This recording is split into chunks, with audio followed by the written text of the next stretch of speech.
ये कहानी सच्ची घटनाओं से प्रेरित है। मैं डॉक्टर नागर, पेशे से मनोवैज्ञानिक और पैशन से ह्यूमन माइंड को समझने वाला आदमी, आज आपके लिए लेकर आया हूं मुझसे मिले कुछ लोगों की आप बीती, कुछ घटनाएं जिन्हें सुनकर आप सोचने पर मजबूर हो जाते हैं। आज हमारे साथ हैं सूरत से निमेश और वो सुनाएंगे अपने बचपन की एक सच्ची घटना। उस समय पापा कंस्ट्रक्शन में थे, इसीलिए उनका ट्रांसफरेबल जॉब था।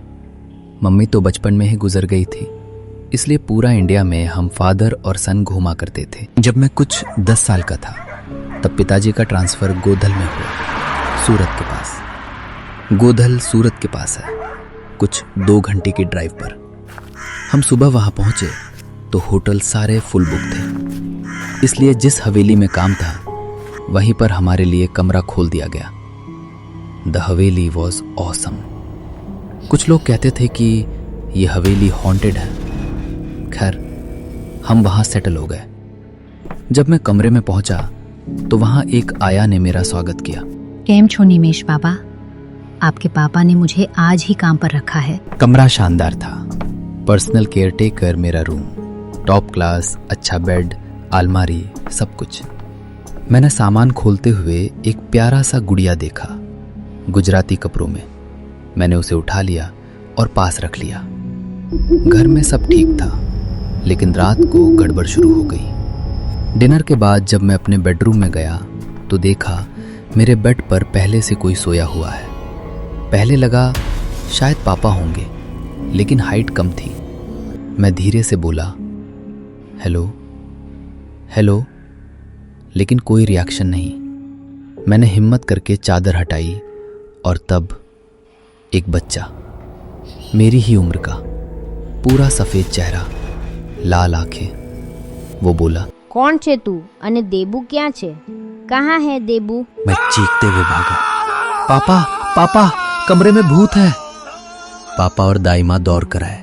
बेटा, कोई भूत नहीं होता, चलो बताओ कहाँ है भूत, चलो चलो। ये बात तो आप लोग भी समझ गए होंगे कि मेरा कमरा एकदम परफेक्ट कंडीशन में था, बिल्कुल खाली। कहाँ है भूत? बताओ बेटा, भूत जैसी कोई चीज नहीं होती है, चलो सो जाओ। मैंने पूछा, क्या मैं आपके साथ सो सकता हूं? पापा बोले, निमेश, तुम एक ब्रेव बॉय हो। अगर आज रात तुम अपने कमरे में सो गए तो तुम अंदर से और भी मजबूत बन जाओगे। और पापा इतना कहकर कमरे से चले गए और मैं अकेला लेट गया। मुझे लेटे हुए थोड़ी देर हुई थी कि तभी बाथरूम से नल का खुलने की आवाज आई। मैं डरते डरते अंदर गया, नल बंद किया, पीछे मुड़ा, वही बच्चा सामने खड़ा था। वो चिल्लाया, मैं भागा, तभी किसी ने मुझे पकड़कर पीछे खींच लिया। निमेश बाबा चुप, अब वो नहीं आएगा। मैं रोते रोते बोला, आप उसे जानती हैं? दाई माँ ने धीरे से कहा, हाँ, उसका नाम टीपू है। भूत सबको नहीं दिखता, टीपू सिर्फ उसी को दिखता है जिसे वो दिखना चाहता है। अगले दिन शाम को मैंने दाई माँ से पूछा, टीपू कौन था? दाई माँ ने बताया, 10 साल पहले का मामला है। टीपू भी 9-10 साल का था, यहीं इसी कमरे में सोता था। वो बीमार पड़ा, लेकिन उसके मम्मी पापा के पास इलाज के पैसे नहीं थे।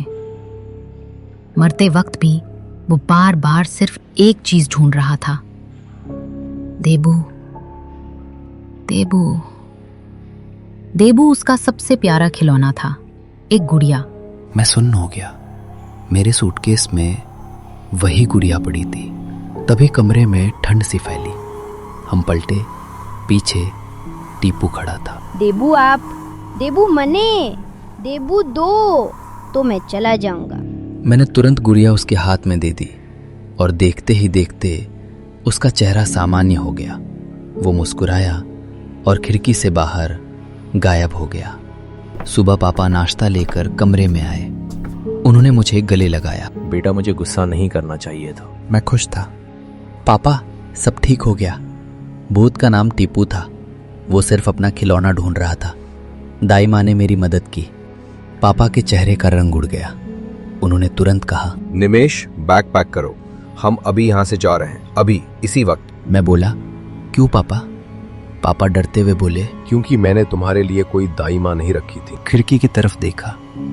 दाई माँ हवा में खड़ी थी, पागल सी मुस्कान के साथ वो गायब हो गई।